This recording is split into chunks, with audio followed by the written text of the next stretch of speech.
All right, so this week we've been talking about whether all germs are bad. And we talked about two different types of germs yesterday that can cause illnesses. What are those two, Amy? Viruses and... What's the other one, Cash? I think it's bacteria. Very good. Viruses and bacteria. We talked about those two things. And we talked about how they can, not all bacteria and all viruses are bad, but some can cause sickness and some are also contagious. They can be passed on from one person to the other. So have you ever been around somebody with a cold or the flu, but maybe you didn't get sick? They got sick, but you didn't? Yeah. What keeps our bodies from catching other person's illnesses every single time, Jacob? The immune system. Exactly, our immune system. That's the system in our body that defends or fights off diseases. Okay, so it keeps all the germs that we come in contact with from making us sick. And then we have another vocabulary word today, which is antibodies. Have you heard that word recently with the coronavirus pandemic going on? Yeah. What are antibodies?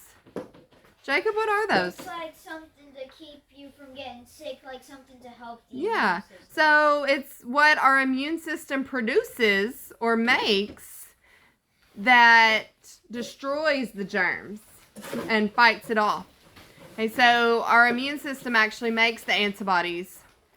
But remember, viruses are tiny infectious particles that cause disease.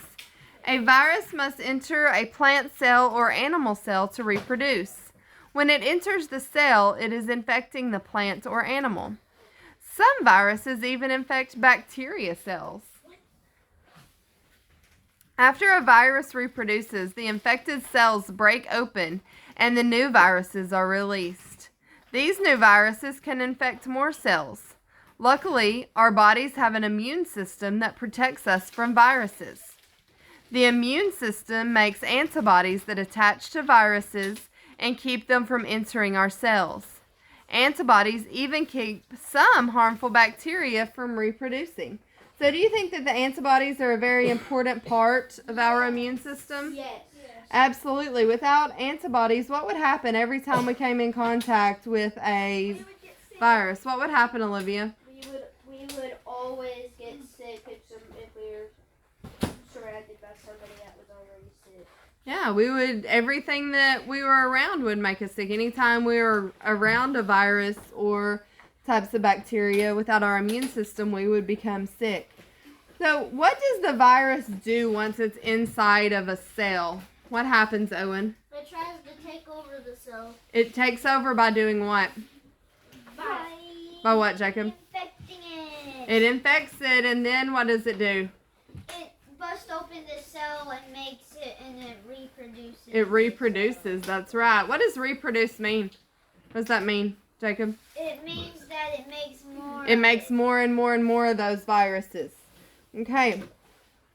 And then whenever the viruses leave the cell, they're attacked by the antibodies attack those viruses, and that's what keeps us from getting sick. Yes.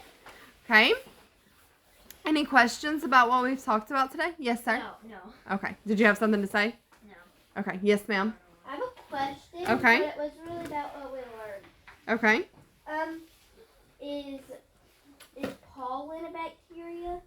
Is pollen a bacteria? That's a good question. Pollen makes us sick, does some of us sick, doesn't it? Yeah, my dad used Okay. Sometimes we are allergic to pollen. So does anybody have an answer to that? Is pollen a bacteria? Harper, what do you think? Olivia, no. Pollen isn't a bacteria, but if people that are allergic to bacteria it can trigger an allergic reaction to it. People who are allergic to pollen, you're exactly right. It's a little different. Our bodies still fight it off the same way, but it's not a bacteria or a virus. Yes. Yes.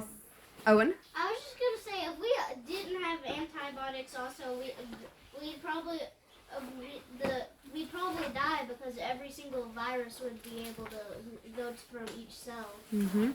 without being harmed. Yes, you're exactly right. All right, any more questions about today's science? Yes, sir. Can you die from pollen? No. No.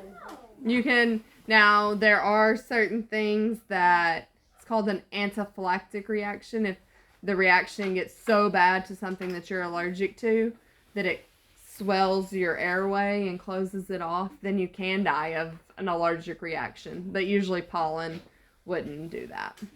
Mosquito. Right, yes. I have to go to the ER because of an allergic reaction to pollen. Yes, it can be really bad. Yes, sir.